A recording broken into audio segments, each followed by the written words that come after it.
Halo semuanya, perkenalkan nama saya Marsan Manurung dengan NIM 11S23021 dari program studi S1 Informatika. Jadi pada kesempatan kali ini saya akan menjelaskan laporan praktikum yang berjudul Agent dan Professional Logic dalam mata kuliah kecerdasan buatan.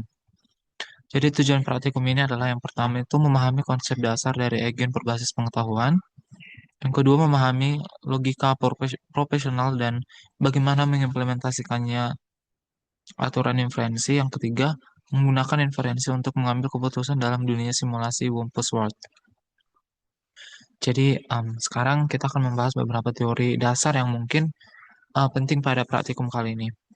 Pertama itu ada knowledge based agent. Jadi, agent itu berbasis pengetahuan adalah agent yang memanfaatkan pengetahuan yang tersimpan dalam knowledge base atau bisa kita singkat dengan KB untuk mengambil keputusan. Jadi, agent berbasis pengetahuan ini mempunyai dua komponen utama. Yang pertama itu ada knowledge base atau KB. Dia itu tempat penyimpanan fakta-fakta yang diperoleh dari lingkungan agent. Kemudian ada inference engine, alat yang digunakan untuk menarik kesimpulan berdasarkan fakta yang ada di dalam knowledge base tadi. Yang kedua ada tell and ask. Tell itu digunakan untuk menambahkan fakta baru ke dalam KB. Misalnya, ketika agent merasakan angin atau brace, fakta ini akan ditambahkan ke dalam KB. Ada ask.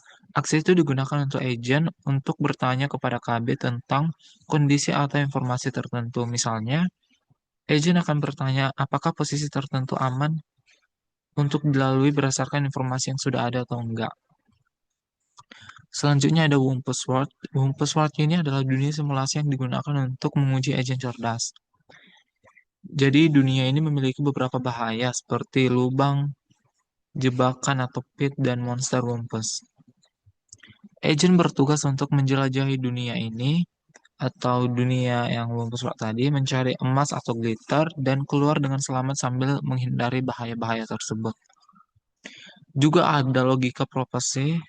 Jadi pengetahuan dalam wumpus dipresentasikan menggunakan proposi. Contohnya ada P12, ada di pit P12 itu pit itu ada di posisi satu baris satu kolom dua. Terus ada W22.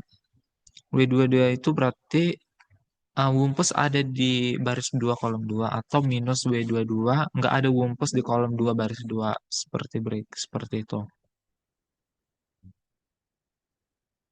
Ada langkah-langkah praktikum. Yang pertama itu kita membuat kelas Wumpus Word. Yang kedua kita membuat agent dengan KB seperti berikut bisa saya lihat. Jadi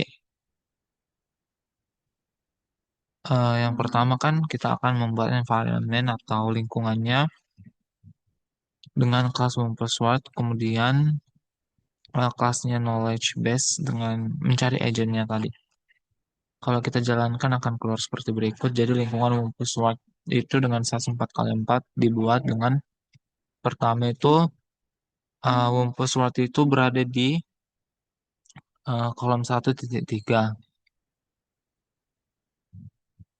Kemudian emas ada di 2,3. PT itu ada di 3,1, 3,3, dan 4,4. Dia akan bertanya, menambahkan fakta ok satu-satu ke KB. Jadi berarti di baris satu kolom satu ini dia aman. Kemudian dia akan menjalankan simulasi langkah demi langkah. Langkah pertama itu bahwa agent itu berada di posisi satu baris satu kolom satu. Persepsi di satu satu itu kan stage. Stage itu false, brace false, glitter false, bomb false, scream false. Artinya ini bahwa di 1.1 itu dia tuh nggak ada stench, nggak ada brace, nggak ada glitter, nggak ada bump, dan nggak ada scream. Kemudian dia bertanya ini, eh, dia menceritakan, atau dia akan menambahkan fakta bahwa tidak ada P di 2.1. Dia akan ke KB. Dia akan pindah. Kemudian tidak ada P di 1 1 2 baris satu kolom 2. Dia akan ke KB. Persepsi tidak ada stench, berarti dia aman kan. Kemudian dia akan menambahkan fakta, nggak ada wumpus di baris 2 kolom satu. Kemudian kotak baris satu kolom 2 akan disimpulkan aman. Karena nggak ada wumpus dan nggak ada P. Seperti, akan seperti itu berjalan semua permainan wumpus slot ini. Selanjutnya kita akan masuk ke tugas praktikum. Jadi tugas praktikum yang pertama itu kita disuruh untuk memodifikasi aturan inference. Jadi langkah-langkah yang akan dilakukannya adalah langkah-langkah yang akan dilakukan yang pertama itu kita akan memodifikasi metode proses perfect. Kita akan memodifikasi proses perfect ini. Jadi ketika agent merasakan adanya brace atau angin, agent akan mencatat informasi tersebut ke dalam memori pengetahuannya sebagai fakta.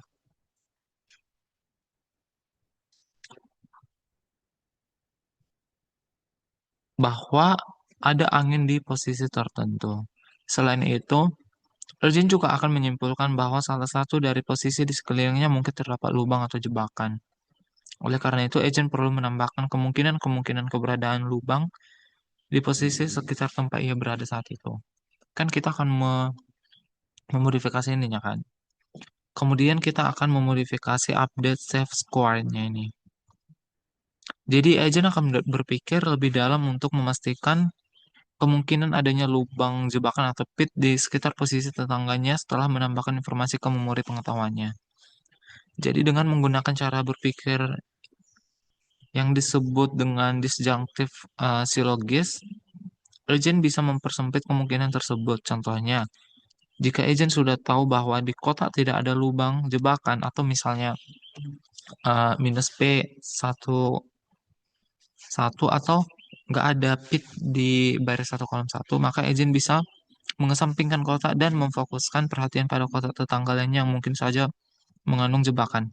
Atau kalau kita lihat di code-nya seperti berikut, jadi di sini kan kita memodifikasi metode proses Persep ini untuk menangani kasus ketika agent itu merasa breach atau mengupdate knowledge base dengan fakta mengenai PIT. Jadi jika agent merasakan breach di posisi X, Y, kita akan menambahkan fakta bahwa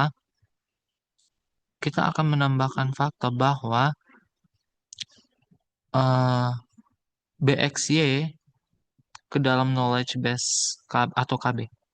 Selanjutnya kita akan menyimpulkan bahwa salah satu tetangga dari posisi tersebut kemungkinan mengandung PIT. Misalnya, jika agent merasakan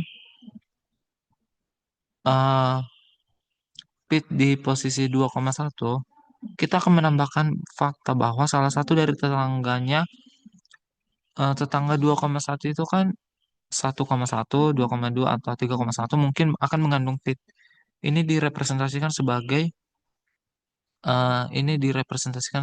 P11, VP22, V22, dan P12.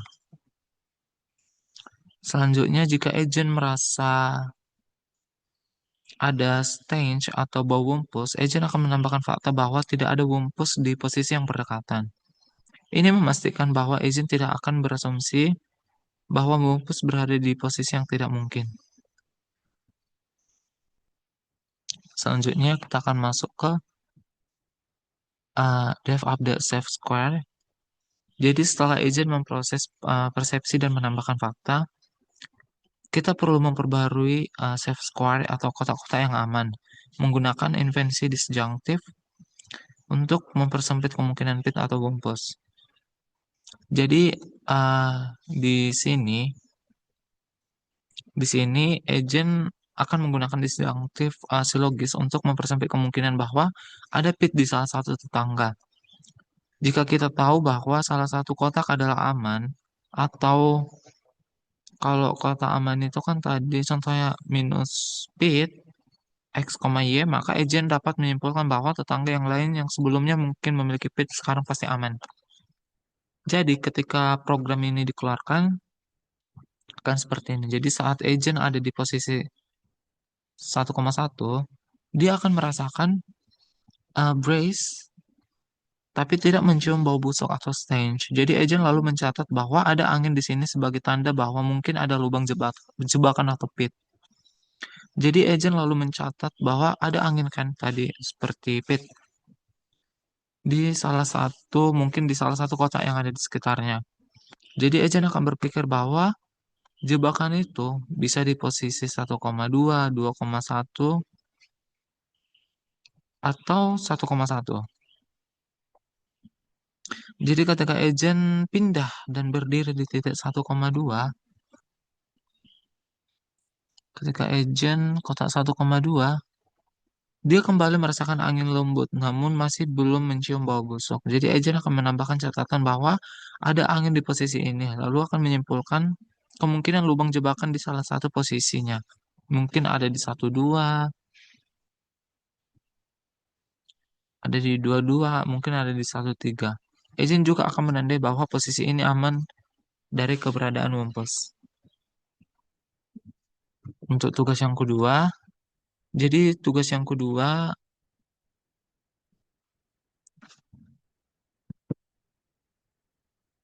jadi tugas kedua itu implementasi aksi menembak atau shoot.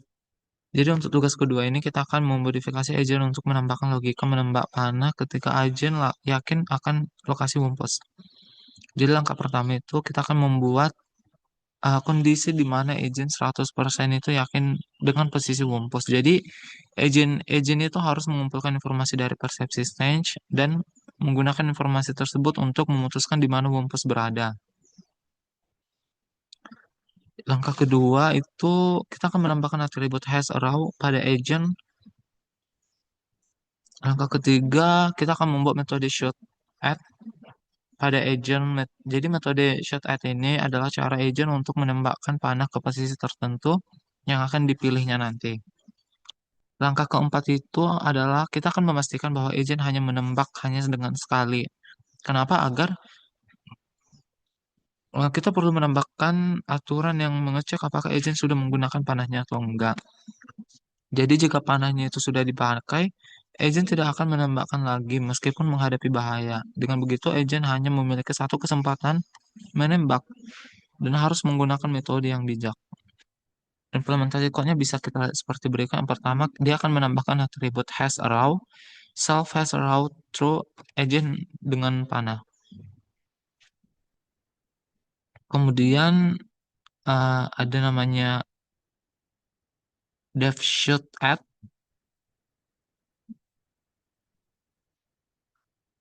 Dev shoot at seperti yang sudah saya jelaskan tadi. Kemudian dia akan memastikan bahwa agent itu hanya bisa menembak dengan sekali dengan self has arrow sama dengan false.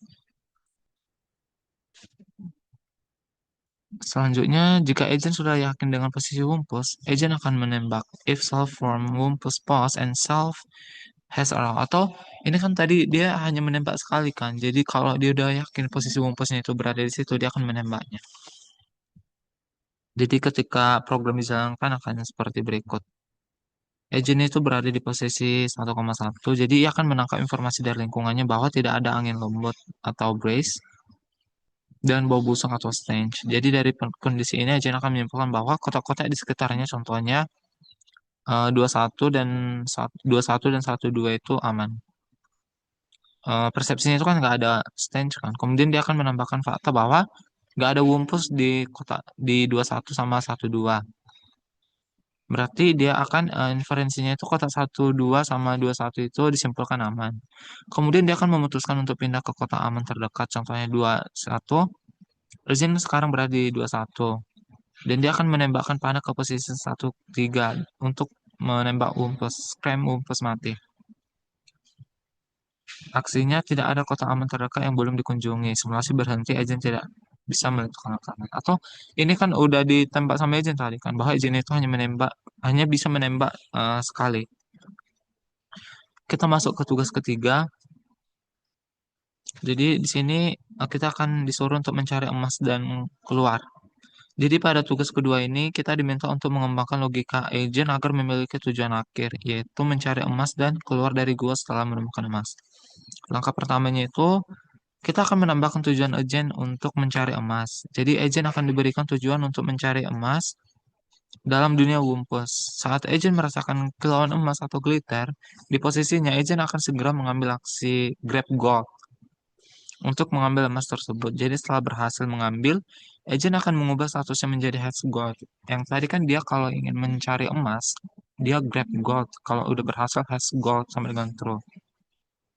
Langkah kedua, em, tujuan agent berubah setelah mengambil emas. Jadi setelah agent berhasil mengambil emas, tujuannya itu utamanya itu berubah ke posisi awal atau ke posisi misalnya posisinya itu 1,1 kan dia tadi ingin mencari emas mungkin emas itu berada di 2,1 kalau dia udah mendapatkan emas tersebut dia akan kembali lagi ke posisi awalnya. Langkah ketiganya itu implementasi algoritma pencarian jalur sederhana untuk kembali ke posisi 1,1. Kalau di code-nya kita bisa melihat seperti berikut. Jadi, hmm, tadi kan yang udah saya jelaskan itu kan, bahwa pada fungsi grab gold, agent itu akan mengambil emas ketika merasa kilauan emas. Dengan tujuan, agent berubah menjadi kembali ke posisi awal setelah emas diambil. Dengan tujuan, agent akan berubah kembali ke posisinya pertama. Kemudian, tujuan agent berubah setelah mengambil emas. Jadi setelah agent mengambil emas tersebut, tujuan utamanya agent kan harus harus kembali ke posisi awal atau ke posisi 1,1 untuk keluar dari gua dengan selamat. Jadi hal ini dicapai dengan mengubah status is returning menjadi true. Agent kemudian akan bergerak ke posisi yang dianggap aman dan sudah dikenalnya untuk kembali ke 1,1. Jadi tugas tiganya agent itu pencarian jalur kembali. Jadi dia akan memutuskan gerak selanjutnya berdasarkan status dan KB. Pertama dia akan mengecek apakah sudah membawa emas dan berada di titik 1,1. Jika sudah memiliki emas, mode kembali diprioritaskan. Jadi mode eksplorasi atau jika belum memiliki emas, dia akan mencari kota aman yang berdekatan dan belum pernah dikunjungi. Dan selanjutnya, jadi pada bagian pencarian jalur kembali ini, agen akan menggunakan status is returning untuk mengetahui apakah tujuan utamanya adalah kembali ke posisi 1,1 setelah emas berhasil diambil. Selanjutnya setelah emas berhasil diambil, legend akan kembali ke posisi 1,1 menggunakan jalur yang sudah dilaluinya dan mungkin sudah dianggapnya aman. Jadi daftar visitednya, jadi daftar visited akan digunakan untuk melacak jalur yang telah dilalui oleh agent. Agent kemudian akan menggunakan jalur yang sudah dikenal untuk kembali dengan aman ke posisi awal. Jadi fungsi find exit path di sini tuh digunakan untuk mencari jalur kembali ke posisi 1,1. Yang kemudian agent akan melacak posisi-posisi yang telah dilalui menggunakan visited dan bergerak mundur menuju posisi sebelumnya. Jadi kalau dijalankan bisa kita lihat seperti berikut. Jadi agent itu akan memulai dengan hati-hati mengeksplorasi gua yang berada di 1,1 dan menyadari bahwa di sekitarnya itu tidak ada tanda-tanda bahaya seperti bau umpus atau angin atau lubang. Setelah memastikan tempat tersebut aman, agent akan menyimpan informasi ini sebagai dasar agar tidak salah langkah. Selanjutnya, agent akan melanjutkan perjalanan di akhir yang menemukan emas di posisi 2,3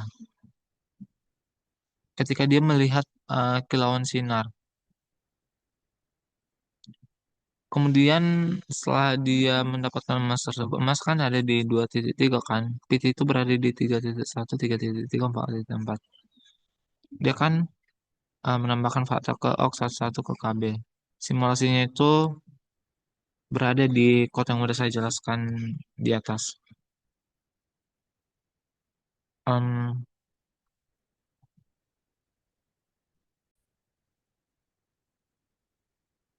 jadi analisis dan kesimpulan ada cara kerja kode. Jadi agent akan menggunakan knowledge base untuk menyimpan fakta yang ditemukan selama simulasi. Dengan menggunakan inferensi, agent juga akan menyimpulkan bahwa informasi lebih lanjut tentang posisi aman atau bahaya di sekitar. Tiga itu agent akan bergerak berdasarkan persepsi yang diterima dan memutuskan langkah selanjutnya dengan memeriksa knowledge base. Kendala yang dihadapi itu tadi ada di pergerakan terjebak atau looping. Jadi agent terkadang terjebak dalam loop tanpa dapat melanjutkan jalannya. Kemudian logika kembali atau return yang di tugas tiga saya tadi kewalahan karena dia itu mendapatkan emas tapi tidak bisa kembali ke 1.1. Selanjutnya ada penerapan knowledge base dan inferensi. Jadi knowledge base itu membantu agent menyaring informasi dan membuat keputusan yang lebih baik. Inferensi memungkinkan agent membuat keputusan berdasarkan fakta yang ada di knowledge base, seperti menentukan langkah aman dan memutuskan kapan menembak mampus. Sebagai kesimpulannya, bahwa praktikum ini menunjukkan bagaimana agent berbasis pengetahuan bekerja dengan menggunakan knowledge base dan inferensi untuk membuat keputusan dalam dunia yang kompleks seperti Wumpus World. Penerapan KB dan inferensi juga memungkinkan agent untuk menyaring informasi yang relevan dan mengambil keputusan berdasarkan fakta yang penting dalam situasi seperti dunia Wumpus. Dengan penjelasan ini, saya harap dapat memberi gambaran yang jelas tentang cara kerja agen berbasis pengetahuan serta penerapan profesional logik dan inferensi. Sekian penjelasan dari saya. Jika ada salah kata, saya mohon maaf. Terima kasih.